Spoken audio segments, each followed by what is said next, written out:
Herkese salam, hər vaxtınız xeyir olsun. Bugün yenə sizlərlə məsələ ilə qarşınızdayıq. Hansı ki, qəbulda istifadə oluna biləcək sual tiplərindəndir. İlk öncə gəlin məsələnin şərtini tanış olacağıq.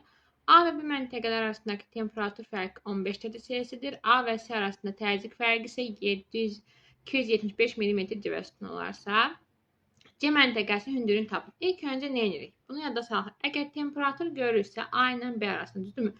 İlk öncə temperatur düsturumuz var idi. Necə deyirdik? Deməli, hər 1000 metrdə 6 dərəcə idi. O zaman bizə nə qədər verir? 15 dərəcə. Deməli, x metrimiz olacaq nə qədər? 15 dərəcə. Buradan x bərabər olur nəyə? 15 vurulsun 1000 bölünsün 6-ya. Bu deyir nə qədər? 15-in içində biz 6, 2 dəfə 12, 30-u 6-ya böldü 5, yanına 2 sıfır verir. Deməli, 2500 metr, düzdürmü? A ilə B arasında 2500 metr deməli, hündürlük fərqi var. Kəsmə işləncə tapırıq. Ara məsafələri sayacağıq. 1, 2. Deməli, 2 ara varsa nə olacaq? 2500-ü böləcəyik 2-yə. Nə qədər edir? Bərabərdir 1250. Deməli, buradan qeyd edirik ki, kəsmə yüksəkliyimiz nə qədər olacaq? 1250. Artıq kəsmə yüksəkliyi tapdıqdan sonra biz A və deməli, B nöqtələrinin hündürlüklərini müəyyən edə bilərik, düzdürmü?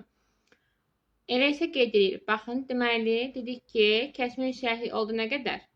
Kəsmə yüksəkliyi oldu 1250, düzdürmü? Artıq A, bu dağdır. Bilirik ki, mərkəzdən kənar dağsa, deməli, aşağı doğru getdikcə azalacaq. Yüksəyə doğru qalxdıqca nə olacaq? Hündürlük artacaq. Onda A neçə olacaq? 1750-dən çıxacaq 1250-ni. Nə qədər edir? Bərabərdir 500, düzdürmü? Deməli, A olacaq 500. Daha sonra B-ni tapanda isə üstə gələcəm. Yəni, 1750-nin üzərinə gələcəm nəyi? 1250-ni. O da bərabər olacaq nəyə? 3000-ə. Deməli, B məntəqəsi olacaq nə qədər? 3000.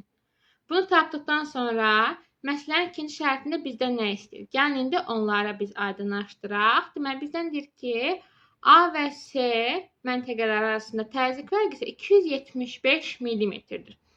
Təzyiqi bizə verib ki, bizdən nə istəyir? Sonunda deyir, olarsa C məntəqəsində hündürlüyü tapın. C məntəqəsində hündürlüyü necə tapacağıq? Deməli, tapdıq ki, A ilə C arasında təzyiq fərqi nə qədərdir? 275 millimetr görən kimi tez millimetr düstunu yadımıza salırıq. Hər 10 metrdə 1 millimetr, düzdürmü?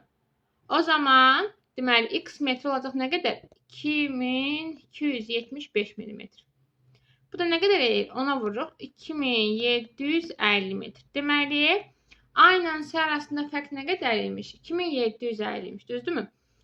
İndi necə edəcəm? Yəni, böyük C-dir, düzdür? C çıxaq nə? Aşağıdakı A bərabərdir nə olmalıdır?